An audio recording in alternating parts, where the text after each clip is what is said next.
ate atuweemu ekirungo ekirala eky'olulimi. Kanso Tugume tumwine.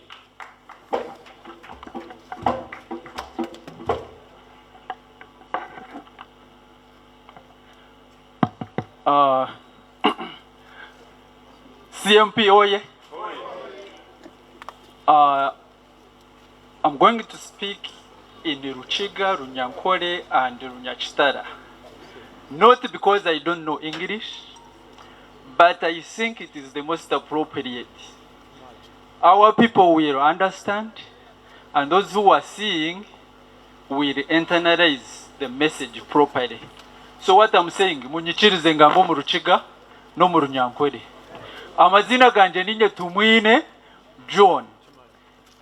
Nkokuna naye yanjwire ninye ni omu CMP ni nkoranka Deputy President in charge of Western Region. Nani ngamba Western Region nintandikira Kisoro nijantemba kabara bakunzarira tata na mama naruga kabaire nzibanda etukurize naruga ibanda nza sembabure ahiturisize kandi ntebirwe bashwentu isinjiro rukunjiri.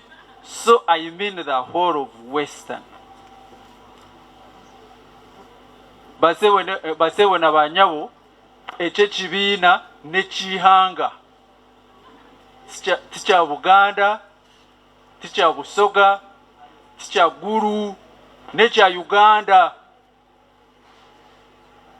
So na chichira ba deputy abanda ba region zeze zinagamba kugira ngo tweyo speech emwe abo bwire, then mpe mukama wanje chairman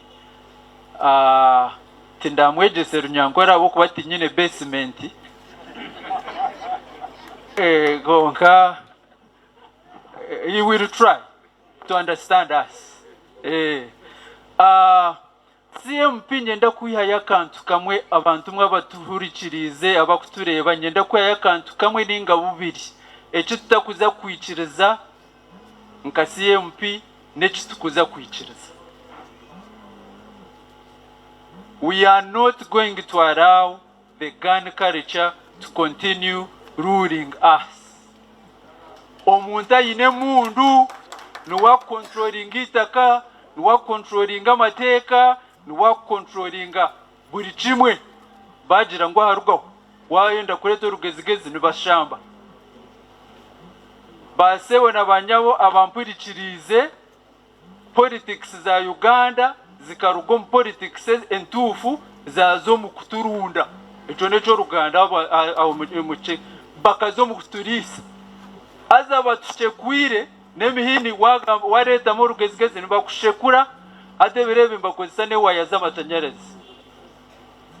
If you have a problem, you will face solid and sticks, big ones. So nkasiye mpyo muntu wa hansi tutirwe kimara. Abarokore mbagamba ngo kimara. Mbatushekwire kikumara. Kwerere demokrasi. Eriya yo kutushekwire migonge kanubuka. Aro muburizi witu wankwero babebeta kiura nkuba wakaja ngwejo ne katerwe nkuba. Ejo demokrasi yo kutushekwire migonge kanubuka ne katerwe nkuba. I am sorry the media, if you are not picking a lot of things I'm talking about. I am compelled to speak in that language because it is the region I represent and I think it's prudent for them to understand what I'm saying. So, echindu chakabiri ndiyo ni nsembyayo oba ni maririza.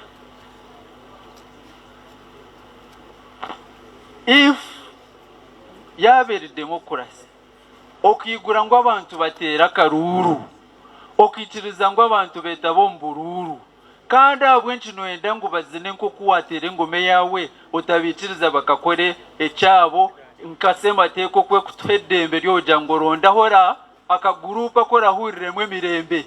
Yenda kwebaza Mr. President, Mr. General Secretary. I don't know if you know Runyankore properly, Mr. General Secretary. naye iniruchiga wisena inshemerirwe munonga when I found you on board.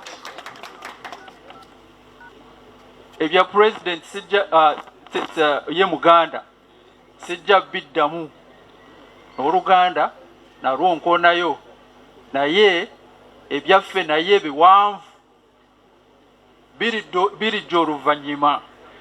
Konka, I want to emphasize this, that you people don't be scared, don't be intimidated, don't be taken by rumors, don't believe things that will go around. They will start pinpointing that abo bambega, abo bani, but mubere kumuramwa.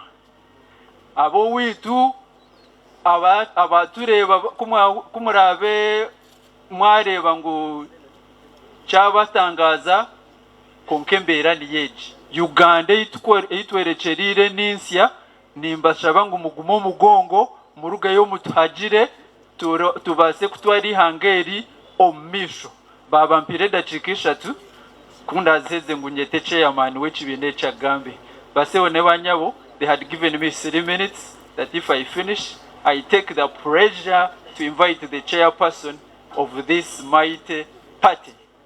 So, in that regard, please allow me to present, to invite, and respectfully request